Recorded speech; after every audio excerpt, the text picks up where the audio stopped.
gracias. Bueno, ahora se debería ver y escuchar. Vale. Bueno, como todos sabéis, el Mundial de Fútbol ha empezado. Si alguien no lo sabe, pues ya lo informo yo, que el Mundial ha empezado y no sé si alguno de vosotros habéis visto algo de España. Estaba jugando España hoy y ha ganado.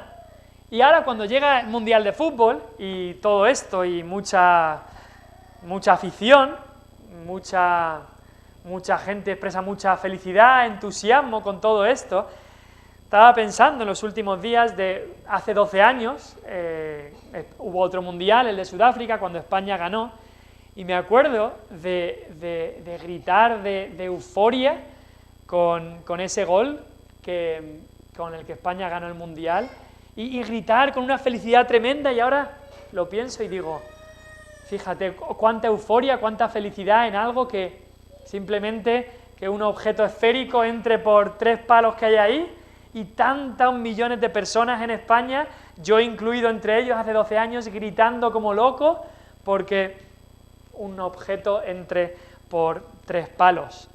Y por supuesto, hay tanta idolatría en el deporte, lo vamos a ver en las próximas semanas, tanta afición, tanta idolatría, y muchas veces la idolatría es clarísima. Supongo que habéis escuchado de la iglesia maradoniana, que existe, gente que se reúne para adorar a Maradona. Y todo esto muchas veces se mete la blasfemia, ahí también, futbolistas que le llaman el Mesías, nombres bíblicos aplicados a futbolistas.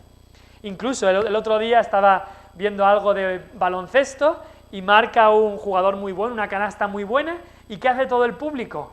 Así, adorando, un gesto que dice que le están adorando.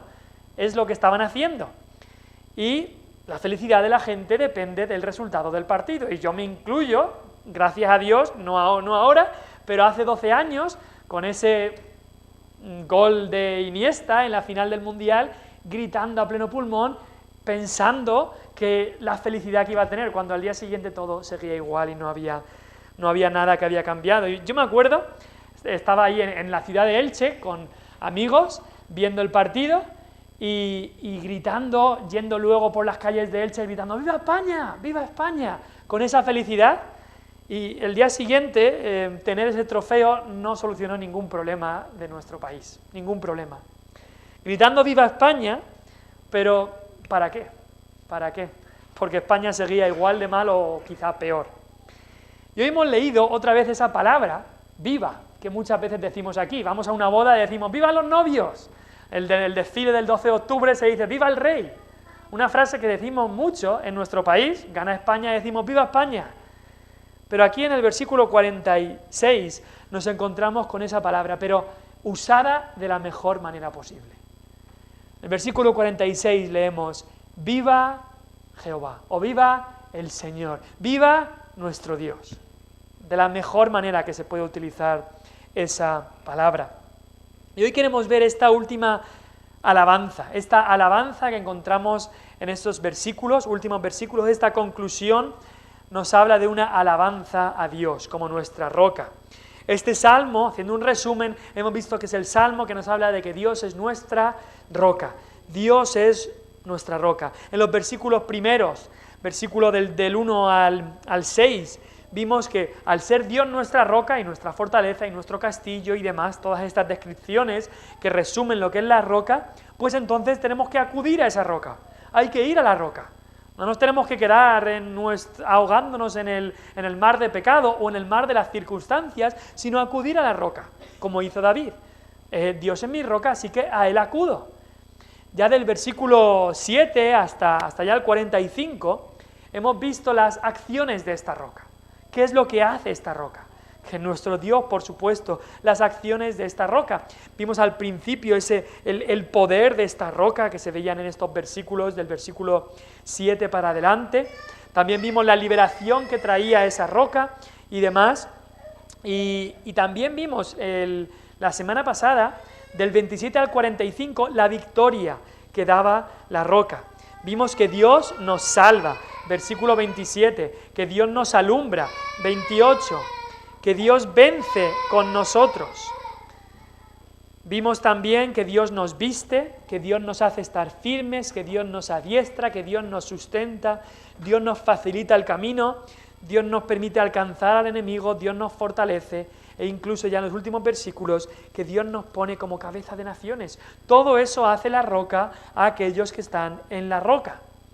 Y vimos también que muchas de esas cosas también se pueden hablar del mismo Cristo, porque Cristo estaba en la roca, confiaba en su Dios, y Él es también, por supuesto, nuestra roca. Así que hemos visto que debemos acudir a la roca, las acciones que hace la roca, y ya al final, hoy vamos a ver la alabanza que tenemos que darle a Dios nuestra roca. Y estos versículos, versículo 46, se podría poner en esos versículos un signo de exclamación. Signo de exclamación es cuando decimos algo con ímpetu, con énfasis. Y muchas veces si alguien en una boda dice ¡viva los novios!, lo dice fuerte, gritando, no dice un ¡viva los novios!, lo dice fuerte. Pues aquí cuando estamos diciendo, cuando el salmista dice estas tres afirmaciones, ¡viva Jehová!, bendita sea mi roca y enaltecido sea el Dios de mi salvación, son afirmaciones que las hace con mucho énfasis, con signos de exclamación. ¿Por qué? Porque Dios ha hecho todo esto. El salmista se da cuenta de todas las acciones que ha hecho Dios, de todos los hechos maravillosos de Dios, y no puede otra cosa que exclamar esto. No puede otra cosa que decir, ¡viva nuestro Dios! ¡Viva el Señor! Démosle las gracias al Señor. Muchas veces nos pasa como aquellos 9 leprosos, que Cristo aquí los sanó, y fueron, y cuando estaban yendo, se dieron cuenta, ¡wow!, nos ha sanado el Señor Jesucristo, pero no fueron a agradecerle. Se centraron más bien en el regalo, en el hecho, en vez de en la persona que había hecho esa cosa y les había dado ese regalo. Muchas veces somos como aquel niño en Navidad que le dan el regalo y le encanta el regalo, pero pasa de la persona que le ha hecho ese regalo. Y eso no está bien. Debemos de ser agradecidos y así alabar a nuestro Dios. Y son estas palabras que empieza diciendo, ¡viva Jehová!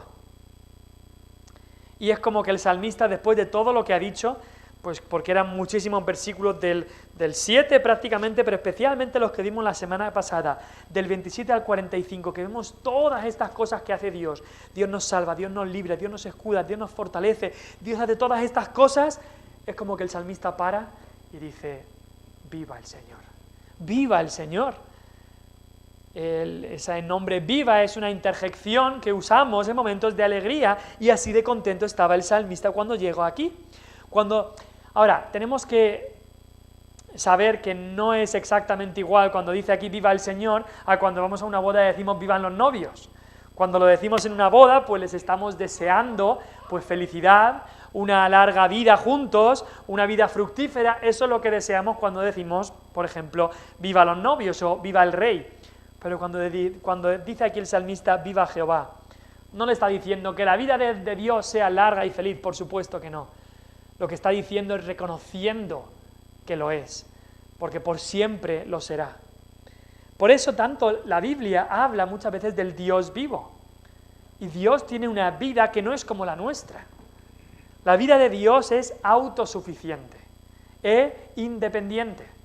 En nuestra vida dependemos de otras cosas, dependemos de Dios, por supuesto. Si Dios no nos mantuviera, no podríamos seguir respirando, no podríamos seguir comiendo, no podríamos hacer todo lo que hacemos. Pero Dios es autosuficiente, Él se vale por sí mismo, Él es independiente. Dios se vale por sí mismo para vivir, nosotros no. También la vida de Dios está completamente satisfecha en sí mismo. No necesita a otros para estar satisfecha. También la vida de Dios es eterna, la nuestra no.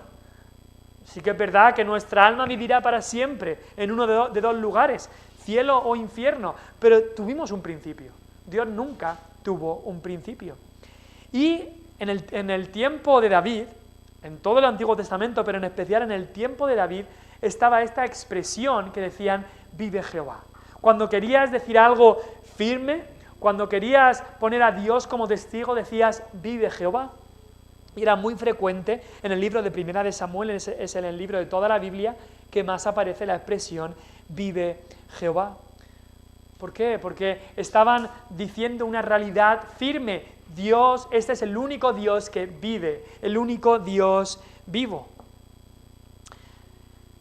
En el Salmo 42, versículo 2, dice el salmista, dice David, mi alma tiene sed de Dios. Y luego especifica, dice, del Dios vivo. No es de cualquier Dios, porque dioses, entre comillas, hay muchos, ¿no? Ahora los futbolistas son dioses para muchos, son ídolos. Los deportistas son dioses para muchos, son ídolos. Pero ahí el salmista dice del Dios vivo. Había muchos ídolos y muchos dioses, entre comillas, en su tiempo. Baal, Asera, muchos. Pero él dice, mi alma tiene sed de Dios. Y no de cualquier Dios, del Dios vivo. Del único Dios vivo y verdadero. Hay otros dioses, pero son falsos. Son dioses que los hombres han creado, no están vivos. Muchas veces pienso, cuando aquí en España se hacen todas estas procesiones y pasean a todas estas imágenes, que no están vivas, que tienen ojos pero no ven, oídos pero no oyen, que al final tienen que ayudarles a vestirlas, a hacer todo, y luego le ruegan a esa imagen que haga milagros cuando la misma imagen no puede ni vestirse a sí misma. ¡Qué ciegos están! Hace un tiempo leía de una historia sobre algunas tribus y algunos pueblos paganos en el Himalaya, allí por Nepal, por India y demás. Y leía un libro de que ahí hubo un hombre que se convirtió a Cristo. Alguien le habló de Cristo y este hombre se convirtió, pero vivía en este pueblo pagano, así que tuvo mucha oposición. Seguramente los líderes o los brujos de la tribu que había ahí, pues iban a por él y no estaban contentos. Y este hombre, que se había convertido, que creía en Cristo, que tenía tanta oposición, un día iba caminando por las montañas del Himalaya y le cayó una avalancha y murió.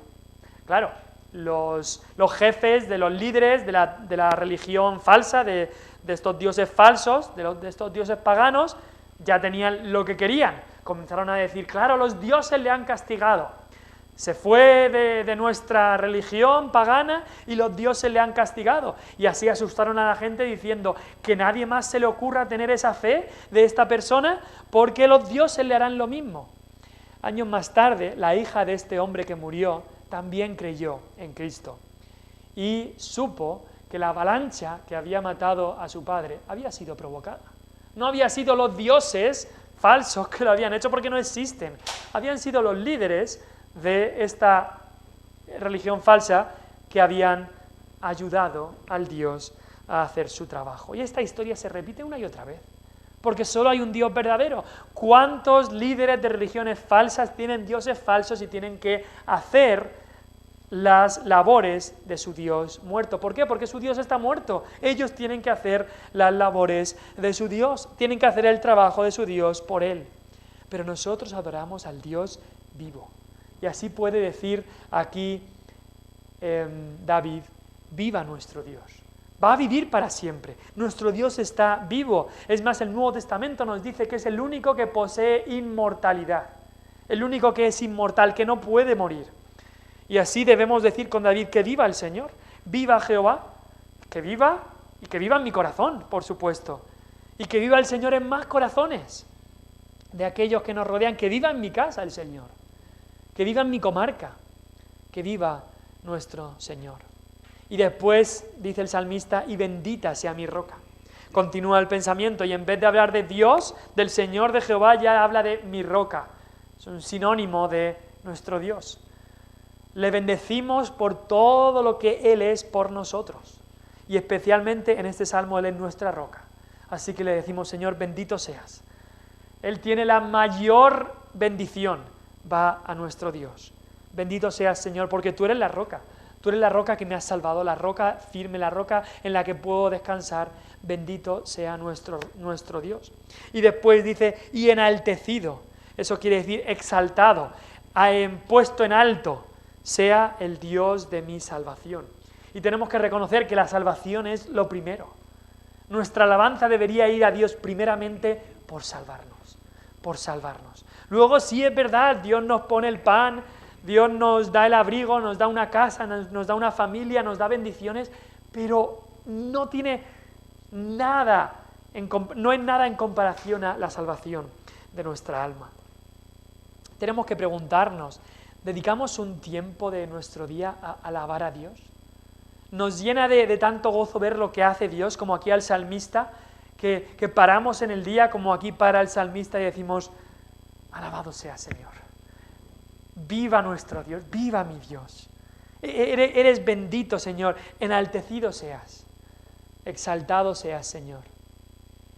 Así debería ser, que nos llene de tanto gozo el pensar en nuestro Dios, que podamos decir esto, Señor, es que todo lo que tú haces, es que vivas tú, que seas bendito, sea enaltecido, es que todo lo haces bien, Señor, incluso en aquellas situaciones que no entendemos.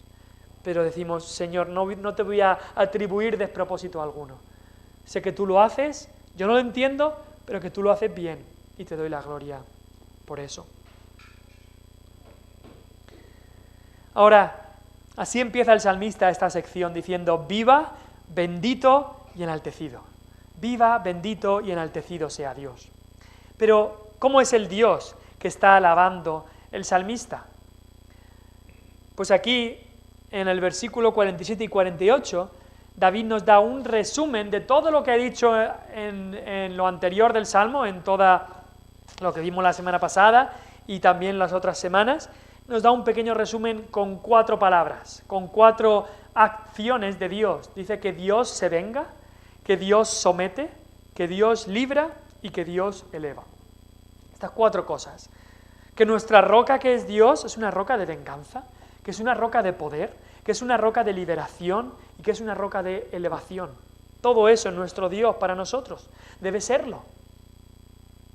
Dice que Dios es el que venga mis agravios. Dios es el que se venga. Y sabemos que Dios va a traer la venganza en el juicio. El Salmo 94, versículo 1 dice, Jehová, Dios de las venganzas, muéstrate. Y eso es un término, un nombre de Dios que no le gusta a mucha gente, pero es uno de los nombres de Dios. Y creer en un Dios que no ejecutará venganza contra el mal es creer en un Dios falso. Es creer en un Dios falso. Desgraciadamente hay muchos, incluso llamados evangélicos, que creen que Dios no hará venganza. Pero eso es hacerse un Dios falso. Es creer en un Dios muerto. Porque si Dios es Dios, Dios debe ser justo. Y si Dios es justo, Dios debe vengar el mal. Y David aquí, es importante que lo tengamos en cuenta, David aquí no se está recreando en la venganza personal. No está diciendo, bien, todos estos enemigos se los va a cargar Dios. No se está recreando personalmente en la venganza de Dios. No está haciendo eso. Dice, en lo que está agradeciendo es que Dios va a actuar. Dice Spurgeon, el hecho de que los pecadores perezcan siempre es y debe ser un pensamiento doloroso. Pero el hecho de que la ley de Dios sea cumplida contra aquellos que la han roto sin arrepentimiento es para la mente ferviente o devota a Dios un motivo de gratitud. Voy a repetirlo. El hecho de que los pecadores perezcan siempre debe ser un pensamiento doloroso. Pero el hecho de que la ley de Dios sea cumplida contra aquellos que la han roto es para la mente ferviente un motivo de gratitud. Nosotros como hijos de Dios y siguiendo el ejemplo de Cristo, tendremos que tragarnos muchas veces los agravios. Dios ha dicho, la venganza no es vuestra, dejad la venganza al Señor. Así que cuando hay agravios, un agravio, que dice ahí la palabra, un agravio es un insulto que ofende a una persona, porque atenta contra su dignidad. Y muchas veces vamos a sufrir agravios, y nos toca tragarnos los agravios. La venganza no es nuestra, no vengarnos por nosotros mismos, pero podemos estar seguros de que Dios va a poner las cosas en su sitio y a las personas en su sitio. No debemos desear esa venganza personal, pero sí desear que la ley de Dios se cumpla, sí desear que Dios actúe, sí desear que la justicia de Dios sea cumplida. Es una roca de venganza nuestro Dios. Dios se venga, pero también Dios somete. David ya había hablado de cómo Dios le había puesto por cabeza de las naciones, cómo de repente pueblos que no conocían me sirvieron, dice David, y aquí repite ese pensamiento diciendo Dios somete pueblos debajo de mí. Era algo muy, muy curioso en la vida de David, o muy sorprendente para David, David que había sido un pastor de ovejas, David que había sido un fugitivo por tantos años, y de repente llega a ser rey, y viene gente de otros países ofreciendo, reyes incluso, ofreciéndosele como para servirle, y otras naciones están bajo él. Y dice ahí David, Dios somete pueblos debajo de mí. Sabemos que Cristo, sabemos que un día todos los pueblos estarán sometidos debajo de Cristo, a los pies de Cristo. Dice otro salmo, el padre diciéndole al hijo, siéntate a mi diestra hasta que ponga a tus enemigos por estrado de tus pies. Tus enemigos vengan y se arrodillen delante de ti. Y en Filipenses nos dice el apóstol Pablo que llegará un día cuando toda lengua confesará y toda rodilla se doblará ante el Señor Jesucristo. Pero también es la roca de liberación, es un Dios que libra, porque dice, el que me libra de mis enemigos. Ahora, el mayor enemigo que tenemos es el pecado, y eso es lo que tiene que quedar claro. El mayor enemigo que tenemos es el pecado, y Dios nos libra del pecado. Hay un libro de A.W. Pink que dice 4 cosas del pecado de las que Dios nos libra, y quería nombrarlas porque son muy importantes. Primero, Dios nos libra del placer del pecado. Cuando el Espíritu Santo nos convenció de pecado, aquellas cosas que antes nos llenaban de placer, de repente Dios nos libró, cuando nos salva, del placer del pecado, pero también nos libra de la paga del pecado.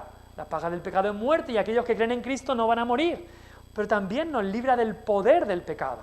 Ya el pecado no tiene ese poder en nosotros que antes tenía, y un día nos librará de la presencia del pecado, cuando estemos con Él en gloria. Así que, para acordarnos de 4 cosas con la P, que Dios nos libra en cuanto al pecado, nos libra del placer del pecado, ya no es un placer para nosotros, nos libra de la paga del pecado, que es la muerte, nos libra del poder del pecado, y un día nos librará de la presencia del pecado. Él es el que me libra de mis enemigos, y el mayor enemigo que tenemos es el pecado.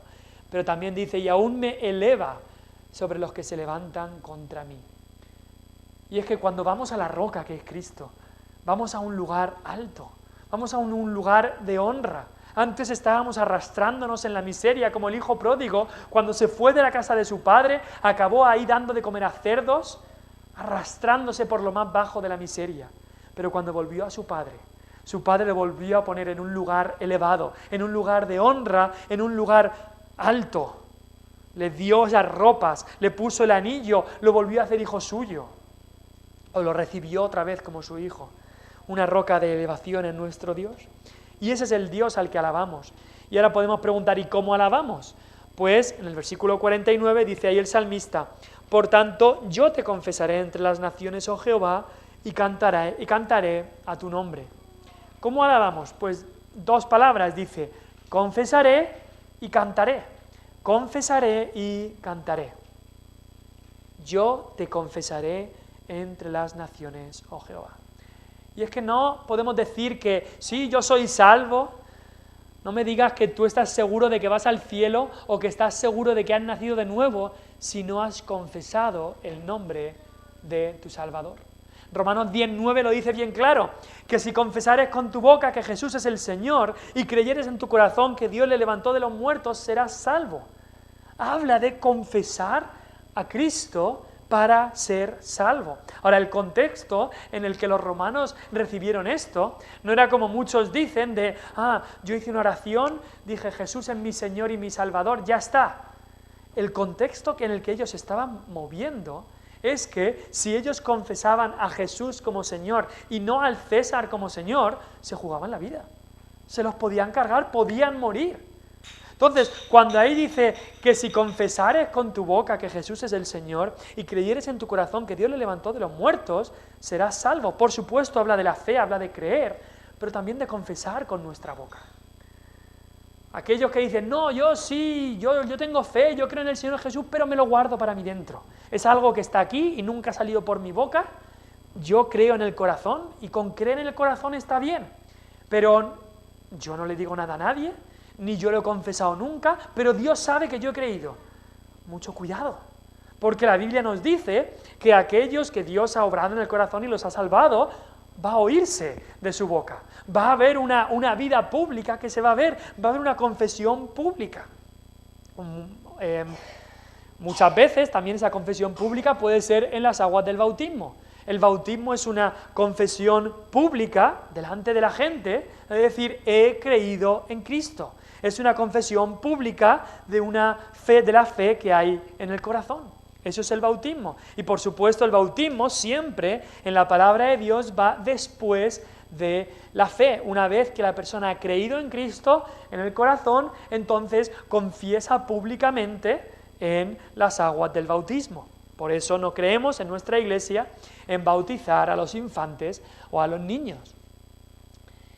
Pero también no solamente se confiesa al Señor o a través del bautismo, diariamente confesamos a nuestro Dios, diariamente entre las personas con las que vivimos, podemos decir, sí Señor, te estoy confesando entre las naciones. O también estamos trabajando, haciendo todo lo posible para que el nombre de Cristo sea confesado entre las naciones. Porque es verdad, nosotros nos movemos en un círculo que tampoco vamos a todas las naciones, pero podemos hacer lo que esté en nuestras manos para que Cristo sea confesado entre las naciones. Este versículo que hay aquí lo nombra el apóstol Pablo en Romanos 15:9 y habla de que incluso es Cristo el que está hablando. Dice, y para que los gentiles glorifiquen a Dios por su misericordia, como está escrito. Por tanto, yo te confesaré entre los gentiles y cantaré a tu nombre. Puede ser este versículo aplicado a Cristo y a David, hablando aquí, yo te confesaré entre las naciones, porque cuando vino Cristo a esta tierra, Él confesó a Dios entre las naciones. Pero no solamente habla de confesar, habla también de cantar. Y nos podemos preguntar ahí, ¿cantamos al nombre de Dios? ¿Le cantamos al Señor? Aquí cuando estamos reunidos, los hermanos, ¿cantamos a Dios, a nuestro Salvador? ¿Le cantamos también en casa, en nuestro tiempo devocional? Y quizá dices, no, pero si yo no tengo muy buena voz. Bueno, eso no importa. Dios creó nuestra voz y es perfecta para sus oídos.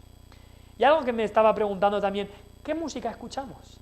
Porque eso también va a tener un efecto en lo que le cantamos a Dios o no. Cuando estamos o trabajando, o cuando salimos a andar, o cuando hacemos las tareas de la casa, o cuando estamos en el coche, ¿qué ponemos? ¿Qué música escuchamos? Escuchamos quizá, yo pongo Radio Sierra todo el día. Bueno, si lo pones para escuchar a las 11:30 está bien, pero la gran mayoría de música que ponen, no solo Radio Sierra o la gran mayoría de radios, es música que tiene un mensaje que hace daño a nuestro corazón. Un mensaje que si te das cuenta de lo que están diciendo, no solamente nos meten un montón de ideas egoístas o ideas orgullosas, no solamente nos dan una definición del amor que no tiene nada que ver con el amor que habla la palabra de Dios, pero es que también nos meten un montón de porquería, violencia, inmoralidad, etcétera, etcétera. Solo tienes que leer algo de las canciones de este mundo para darte cuenta de eso. ¿Qué canciones no sabemos mejor? ¿Las canciones de los 40 principales o los salmos e himnos y cánticos espirituales que nos da el Señor en su palabra y que tenemos, por ejemplo, en el himnario aquí? Porque una característica de que una persona es nacida de nuevo es que su canción ha cambiado. Es que deja de tener sus canciones favoritas, las del mundo, y dice el Salmo 40, el Señor puso luego en mi boca un cántico nuevo, una alabanza a nuestro Dios. Y es que cuando vemos todo lo que Dios ha hecho, es natural que le queramos alabar. Y la alabanza muchas veces sale en canción. Y es algo que Dios quiere que hagamos. Que confesemos a Dios entre las naciones y que cantemos a su nombre. Que escuchemos, y si estamos escuchando algo cantado, pensar en lo que se está diciendo y así cantar al nombre de nuestro Dios. Y acaba el resumen de este salmo de victoria, dice ahí el versículo 50, grandes triunfos da a su rey. Eso estaba hablando David, como el rey, pero por supuesto, ¿quién es el rey de reyes sino Cristo? Y Dios dará grandes triunfos a su rey, y hace misericordia a su ungido, a David y a su descendencia. Y es que ahí este salmo habla de los dos, habla de David, pero habla de la descendencia. ¿Y quién es la descendencia de David sino Cristo? Por eso en este salmo están los dos. En David nos vemos nosotros, por supuesto. Dice a David y a su descendencia para siempre. Un salmo que habla de David, un salmo que habla de Cristo y que nos lleva a ver esas grandes victorias, esos grandes triunfos que Dios nos da en Cristo, que Dios dio a Cristo y que nos da a nosotros en Cristo. Y quería leer solamente la letra del himno Castillo fuerte en nuestro Dios. Eso se nombra bastante en este salmo, es uno de los salmos que Lutero tendría en mente al escribir este himno de Castillo fuerte en nuestro Dios. Pero lo quería leer para acabar. Dice este himno: Castillo fuerte es nuestro Dios, defensa y buen escudo. Con su poder nos librará en este trance agudo. Con furia y con afán nos acosa Satán, por armas deja ver astucia y gran poder, cual él no hay en la tierra. Nuestro valor es nada aquí, con él todo es perdido, mas por nosotros pugnará de Dios el escogido. ¿Sabéis quién es?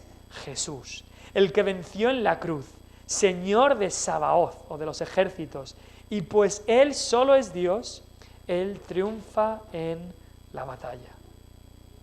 Y así nos dice este salmo: grandes triunfos da a su rey, y hace misericordia a su ungido, a David y a su descendencia, para siempre. Confiemos en que Dios promete grandes victorias a través de Cristo. Dice Romanos: somos más que vencedores por medio de aquel que nos amó.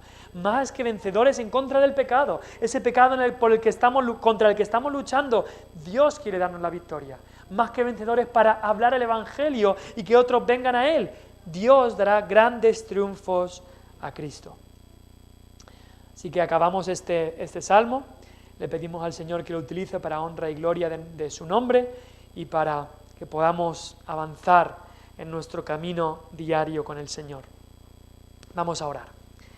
Padre Celestial, te damos gracias por tu